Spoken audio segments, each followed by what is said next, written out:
നമസ്കാരം. ഇന്ത്യയുടെ ജനാധിപത്യ ചരിത്രത്തിൽ വികസനവും ദേശീയാഭിമാനവും ഒരുമിച്ച് മുന്നോട്ട് കൊണ്ടുപോകുന്ന നേതാവെന്ന നിലയിൽ പ്രധാനമന്ത്രി നരേന്ദ്രമോദിയുടെ ഓരോ സംസ്ഥാന സന്ദർശനവും ഓരോ വാക്കുകളും പ്രവൃത്തിയും അതീവ പ്രാധാന്യമുള്ളതാണ്. അത്തരത്തിലൊരു നിർണായക സന്ദർഭത്തിലാണ് ഈ മാസം 23-ന് സംസ്ഥാന തലസ്ഥാനത്തെത്തി കോർപ്പറേഷൻ വികസന രേഖയുടെ പ്രകാശനവും നിരവധി റെയിൽവേ വികസന പദ്ധതികളുടെ ഉദ്ഘാടനവും നിർവഹിക്കാൻ പ്രധാനമന്ത്രി തിരുവനന്തപുരത്ത് എത്താൻ പോകുന്നു. ഈ മാസം 23-ന് തലസ്ഥാന നഗരിയിൽ പ്രധാനമന്ത്രി മോദി പങ്കെടുക്കുന്ന പരിപാടിക്ക് സെൻട്രൽ സ്റ്റേഡിയം വിട്ടു നൽകാൻ തയ്യാറാകാത്ത സംസ്ഥാന സർക്കാർ കാര്യങ്ങൾ കൂടുതൽ അവതാളത്തിലാക്കാനുള്ള നീക്കങ്ങൾ നടത്തുന്നു എന്നുള്ള റിപ്പോർട്ടുകളാണ് ഇപ്പോൾ പുറത്തുവരുന്നത്. എന്നാൽ ഈ മഹത്തായ ദേശീയ പരിപാടിക്ക് കേന്ദ്ര സ്റ്റേഡിയം വിട്ടുകൊടുക്കാൻ സംസ്ഥാന സർക്കാർ തയ്യാറാകാത്തത് ജനാധിപത്യ മൂല്യങ്ങളോടും വികസന കാഴ്ചപ്പാടുകളോടുമുള്ള പിണറായി സർക്കാരിന്റെ ശത്രുതാപരമായ സമീപനത്തിന്റെ ഏറ്റവും പുതിയ തെളിവായി മാറുകയാണ്. കേന്ദ്ര സ്റ്റേഡിയം ഒരു രാഷ്ട്രീയ പാർട്ടിയുടെ സ്വത്തല്ല, അത് പൊതുജനങ്ങളുടെ ആസ്തിയാണ്. രാജ്യത്തിന്റെ പ്രധാനമന്ത്രി എത്തുന്ന, ജനങ്ങളുടെ നികുതി പണം ഉപയോഗിച്ച് നടപ്പാക്കുന്ന വികസന പദ്ധതികളുടെ ഉദ്ഘാടനം നടക്കുന്ന ഒരു പരിപാടിക്ക് അത് വിട്ടുകൊടുക്കാൻ സർക്കാർ വിസമ്മതിക്കുന്നത് ഒരു രാഷ്ട്രീയ വൈരാഗ്യത്തിന്റെ അതിരുകൾ കടക്കുന്ന നടപടിയാണ്.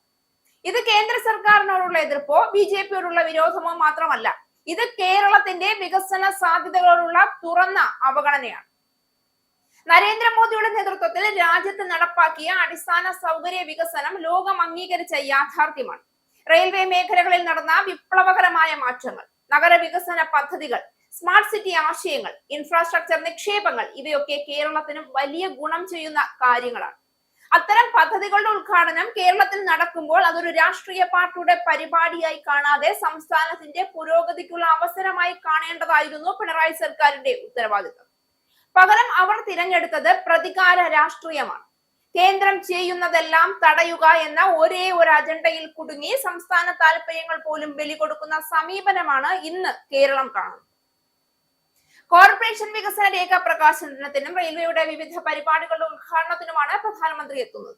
BJPയും റെയിൽവേയും സെൻട്രൽ സ്റ്റേഡിയം വിട്ടുകിട്ടാനായി കത്ത് നൽകിയിരുന്നു. എന്നാൽ 26-ന് റിപ്പബ്ലിക് ദിന പരേഡ് നടക്കുന്നതിനാൽ സ്റ്റേഡിയം വിട്ടു നൽകാൻ കഴിയില്ല എന്ന നിലപാടിലാണ് നിലവിൽ സർക്കാർ. BJP പരിപാടി പുത്തരിക്കണ്ടം മൈതാനത്ത് നടത്താനാണ് നീക്കം. സെൻട്രൽ സ്റ്റേഡിയം നിഷേധിക്കപ്പെട്ടതോടെ മറ്റു വേദികൾ തേടിയുള്ള ഓട്ടത്തിലാണ് railway. Karyavattom Greenfield Stadium cricket മത്സരങ്ങൾ നടക്കുന്നതിനാൽ ലഭിക്കില്ല.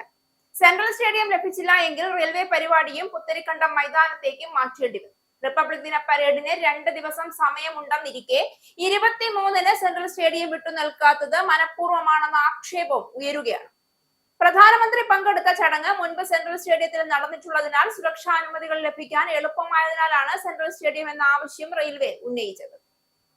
കേന്ദ്ര സ്റ്റേഡിയം നിഷേധിക്കുന്നത് ഒരു വേദിയുടെ പ്രശ്നമല്ല, അതൊരു മനോഭാവത്തിന്റെ പ്രതിഫലനമാണ്. വികസനത്തിനോടുള്ള ഭയം, മോദിയുടെ ജനപ്രീതിയോടുള്ള അസഹിഷ്ണുത, BJPയുടെ വളർച്ചയോടുള്ള രാഷ്ട്രീയ അസൂയ. കേരളം ഒരുപാട് കാലമായി ആവശ്യപ്പെടുന്ന റെയിൽവേ വികസനങ്ങൾ, നഗരാടിസ്ഥാന സൗകര്യങ്ങൾ, ഗതാഗത പരിഷ്കാരങ്ങൾ ഇവയെല്ലാം കേന്ദ്ര സർക്കാർ ഗൗരവത്തോടെ പരിഗണിച്ചാണ് മുന്നോട്ട് പോകുന്നത്. എന്നാൽ അവയുടെ ഉദ്ഘാടന വേദിയെയും ജനങ്ങളിലേക്ക് എത്തിക്കുന്ന സന്ദേശത്തെയും തടയാൻ ശ്രമിക്കുന്നത് ആരെ ശിക്ഷിക്കാനാണ്? മോദിയെയോ BJPയോ അല്ല, കേരള ജനതയെയാണ് ശിക്ഷിക്കാൻ ശ്രമിക്കുന്നത്. പിണറായി വിജയൻ നേതൃത്വം നൽകുന്ന സർക്കാർ പലപ്പോഴും ഫെഡറലിസം എന്ന വാക്ക് ഉച്ചരിക്കാറുണ്ട്. എന്നാൽ യഥാർത്ഥ ഫെഡറലിസം സഹകരണത്തിലൂടെയാണ് പ്രകടമാകേണ്ടത്, സംഘർഷത്തിലൂടെയല്ല. കേന്ദ്രവും സംസ്ഥാനവും ചേർന്ന് വികസന പ്രവർത്തനങ്ങൾ നടത്തുമ്പോഴാണ് ജനങ്ങൾക്ക് നേട്ടമുണ്ടാകുന്നത്. ഇവിടെ സഹകരണ ഫെഡറലിസം അല്ല, രാഷ്ട്രീയ പ്രതികാര ഫെഡറലിസമാണ് പിണറായി സർക്കാർ പ്രാവർത്തികമാക്കുന്നത്. BJPയും നരേന്ദ്രമോദിയും പ്രതികരിക്കുന്നത് വികസന രാഷ്ട്രീയമാണ്. ഫലപ്രദമായ ഭരണകൂടം, സമയബന്ധിതമായ പദ്ധതികൾ, അഴിമതിയില്ലാത്ത പ്രവർത്തനം.